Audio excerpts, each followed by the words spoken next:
La problemática que tiene nuestro país y que vive en estos días el Ecuador en general está relacionada con el paro nacional convocado por la CONAIE, situación que ha llevado a ingentes pérdidas a nivel nacional desde diferentes ámbitos, en lo educativo, en lo productivo también, incluso en la fractura del tejido social que hablábamos también con nuestro anterior invitado.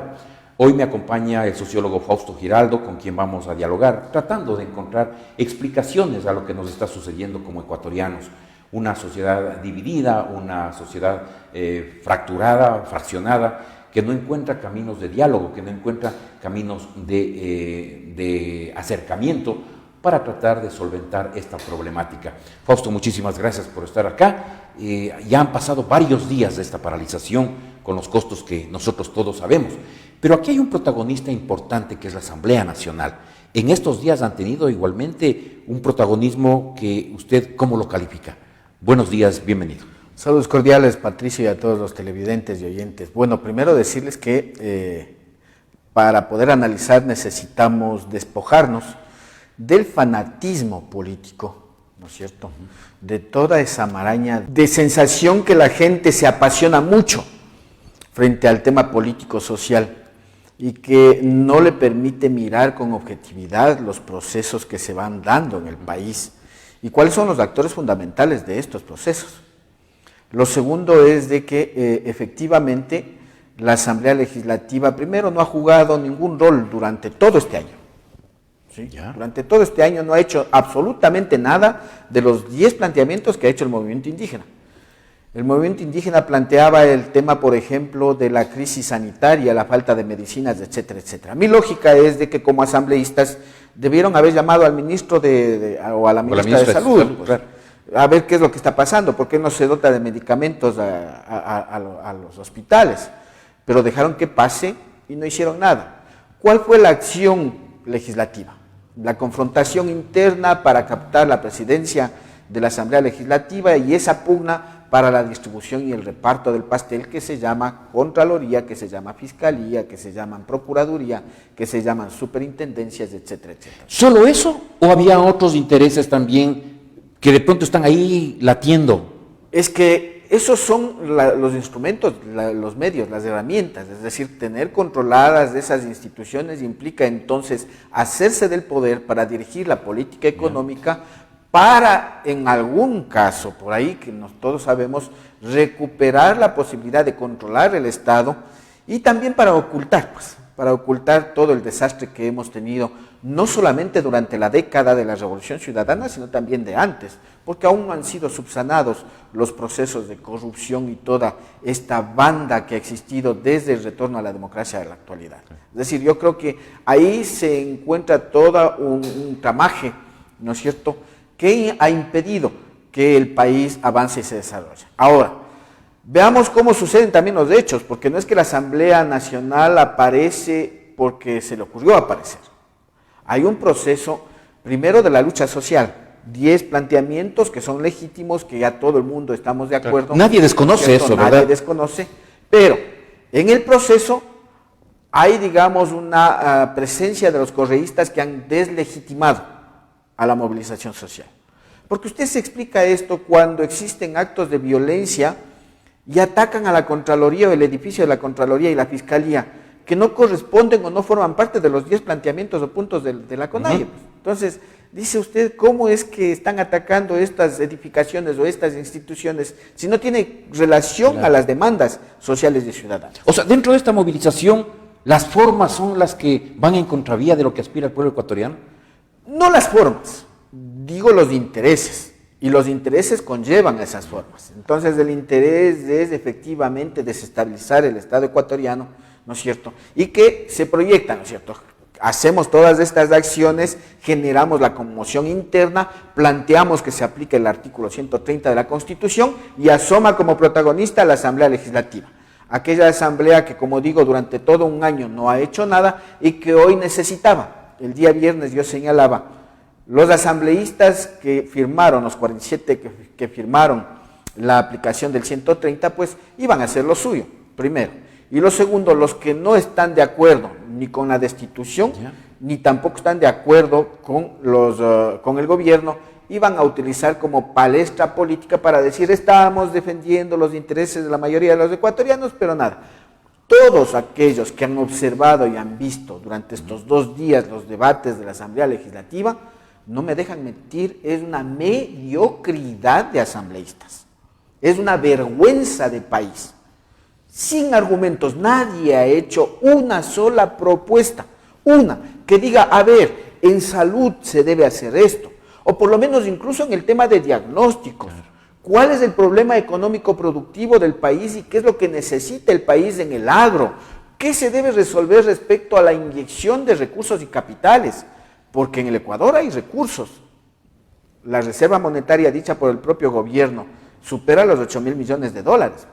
Hoy reducen el precio de los combustibles y el ministro de gobierno se queja que van a perder 235 millones de dólares, cuando hay 8.000 millones de dólares que están guardados. Entonces yo no me quejaría. Entonces aquí, Fausto, también habrá que pedirle al gobierno, pedirle al presidente mayor sensibilidad frente a las propuestas del sector indígena que, como decimos, tienen también su legitimidad. Yo creo que hay que establecer 3 aspectos puntuales, ¿no es cierto? El primero es la decisión de los dirigentes de la CONAIE de enrumbar de mejor manera su proceso, que también yo lo señalé el día viernes. Errores garrafales como el permitir la presencia del correísmo, como el poner de carne de cañón a los dirigentes, a las bases sociales. ¿Cómo puedo yo llevar a la jaula de los tigres, llámense policía o fuerzas armadas, al Parque del Arbolito, a todas mis bases para que sean masacradas? Claro. ¿No es cierto? Y entonces se planteó un proceso de reorganización. Reconocieron que cometieron errores. Ese es el primer aspecto, reconocer que cometieron errores. Segundo, de que es necesario que como CONAIE también establezca, y sus movimientos aliados, establezca una agenda realmente objetiva. No pueden el día de hoy decir son 10, mañana 11, pasado 12, pasado 13. No pueden decir el día de hoy son 10 centavos, mañana 20, vamos por los 50, no. Tiene que haber una propuesta clara. ¿Qué quieren y qué queremos para el país como movimiento indígena? Eso es lo que debe haber. Pero eso se llega con diálogo, eso se llega conversando. Primero al interior de la organización, ¿ya? Que se pongan de acuerdo en qué es lo que quieren, hacia dónde van, cuál es el planteamiento, cuál es la propuesta. No puede decirse solamente bájese el precio de los combustibles. Tiene que decirse bájese el precio de los combustibles, pero hay que hacerse esto, exacto. Y esta es la alternativa para eso. Señor gobierno, esto estamos planteando. Y la respuesta del gobierno también debe ser en el mismo sentido, porque usted recuerde de que el decreto presidencial dijo, declaramos en estado de emergencia a la salud. Pero eso es general. Claro. El gobierno también tiene que ser condescendiente y decir, estado de emergencia a la salud, pero se aplica a partir de esta fecha la adquisición de medicamentos, la contratación de especialistas en tal parte, es decir, eso significa entonces... Son respuestas claras esas. Respondiendo a las demandas y también a las necesidades del país. Y un tercer aspecto que me parece importante es que no se han logrado poner de acuerdo estos dos sectores. La mayoría de los ecuatorianos lamentablemente hemos sufrido estas consecuencias no solo de la paralización de la crisis económica. Se ha generado una cultura de violencia, ¿no es cierto?, por parte del movimiento indígena cuando ha amedrentado a los negocios, pero también de parte del Estado cuando ha reprimido drásticamente a la manifestación. Pero también hay la otra violencia y discriminación y marginación racial que se ha generado desde los mestizos, con tratos peyorativos al pueblo indígena. Es necesario entender de que en el país requerimos de alguien, de una institución, y no de manera inmediata, sino de mediano y largo plazo, que lidere un proceso de construcción de una agenda político, social, económica desde los territorios, para que se pueda construir una propuesta, pues una agenda de cambio, de desarrollo, y que esa agenda se convierta entonces, digamos, en la bandera de lucha articulada junto a las entidades de gobierno. Porque como usted verá, el gobierno está marcando su paso por su lado, las organizaciones están marcando su paso por su lado, y la población, la gran mayoría de la población, es la que no sabe a dónde va. Claro. El tema económico productivo, por ejemplo, el gobierno no ha hecho nada aún respecto a la recuperación post-pandemia de la economía de los ecuatorianos. Han sido los ecuatorianos que inventándose, por su propia voluntad, que claro, inventándose cualquier cosa están saliendo adelante. pero el gobierno no ha inyectado recursos para esa recuperación económica. Y en eso debemos de estar claros, incluso aquellos que hoy están opuestos a la paralización. Fausto, y en ese sentido, ¿cómo calificar entonces este primer año de gobierno de Guillermo Lasso? Negativo porque ¿qué es lo que ha dicho? Se ha vanagloriado con el tema de las vacunas. Nadie ha negado eso.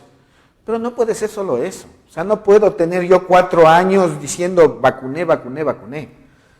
Y el tema económico-productivo, el empleo principalmente. Recordemos, claro, las estadísticas del INEC dicen que son apenas el 4% de desempleo o el 6% de desempleo. Es mentira, pues estamos hablando de aproximadamente el 60% del desempleo en el país, considerando al subempleo también, porque el subempleo es el acrecentamiento de aquellos que se quedaron sin trabajo y algo hacen para tener recursos económicos en sus hogares, ¿verdad? Entonces, el tema empleo es una deuda que tuvo el gobierno y que no hizo nada. El tema de la educación. Vea, una oportunidad que yo decía para la educación virtual es la generación de otros establecimientos de educación virtual que posibilite efectivamente a que aquellos que tienen acceso tecnológico e internet o conectividad puedan recibir clases desde sus casas y dejar espacios en los establecimientos presenciales para que vayan los que no tienen educación ahí.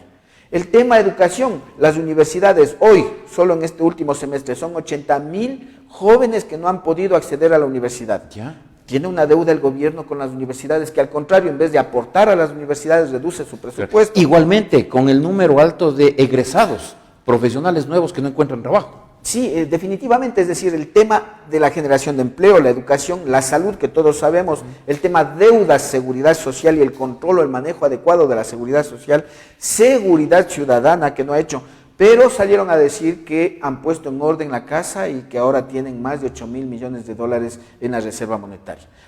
En un hogar, cuando tienen una deuda, cuando tienen problemas económicos, no están poniendo pues la plata al banco, a la cuenta, ¿no es cierto? Mientras los hijos se mueren de hambre, están enfermos, mientras los hijos no estudian, mientras la casa se cae. Lo que hacen es invertir en esa construcción social, claro, que es la vivienda o la habitación de los seres humanos. Eso es lo que no ha hecho el gobierno durante este año. Ahora, Fausto, estas soluciones que veo son coyunturales, porque también dentro de las demandas, en cambio, son estructurales, problemas estructurales. Es que el problema actual de la crisis es crisis del modelo, no es crisis solamente del gobierno, porque esto se viene acarreando desde hace mucho tiempo. Los planteamientos de la CONAIE, estos 10 puntos que nos recogen todos los planteamientos de todos los sectores, deben ser considerados dentro de esta agenda que yo estoy planteando.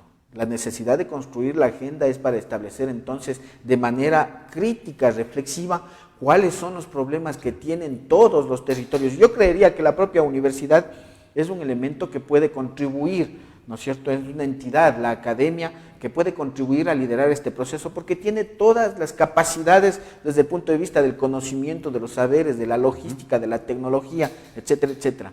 A liderar procesos en territorio que permitan identificar, diagnosticar qué es lo que tenemos, pero no como una acción de la universidad, sino que la universidad lidere y articule este proceso, ¿no es cierto? Y que sean también partícipes las entidades de gobierno y se construya esta agenda entendida de que hay elementos que pueden ser resueltos inmediatamente, hay aspectos que en mesas técnicas se puede trabajar para una solución inmediata y otras a largo aliento. Capaz de que se entienda de que a futuro, en 10, 15, 20 años, nosotros podemos decir, bueno, de todo lo que hemos planteado desde abajo, esto es lo que se ha hecho y esto hay que corregir para seguir haciendo. Ahora, no sé si a usted le preocupa, a mí sí, cómo queda la sociedad ecuatoriana, ¿no? Porque yo veo que hay una gran diferencia, se ha abierto una brecha entre indígenas y mestizos, por ejemplo, caso de Otavalo, veo que se ha generado una animadversión pública, evidente, que se da también a conocer a través de los medios virtuales,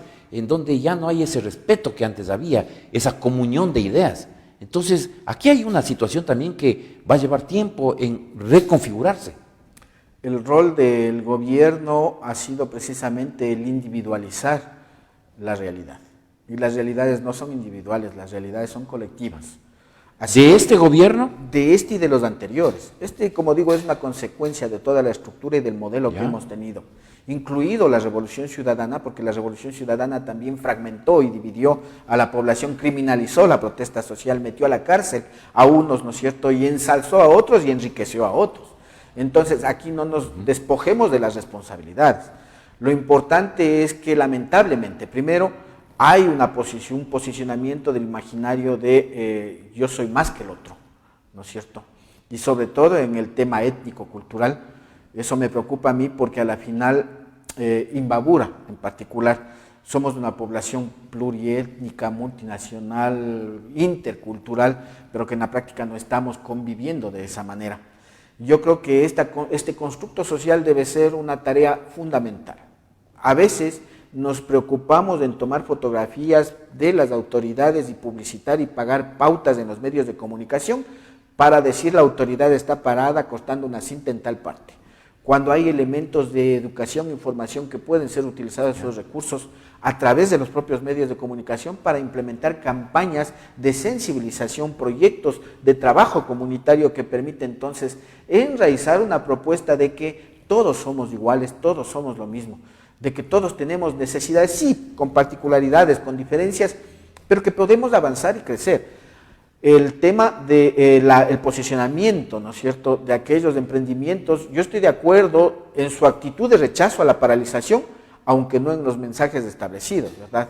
De rechazo porque si los indígenas van y me quieren obligar a cerrar mi negocio, pues yo voy a tener una respuesta. Claro.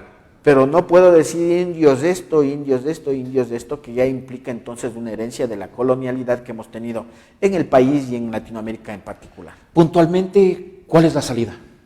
La salida en primera instancia, yo creo que el día de hoy la CONAIE y Leonidas Issa han manifestado, van a tener reuniones con las comunidades de base, ha dicho.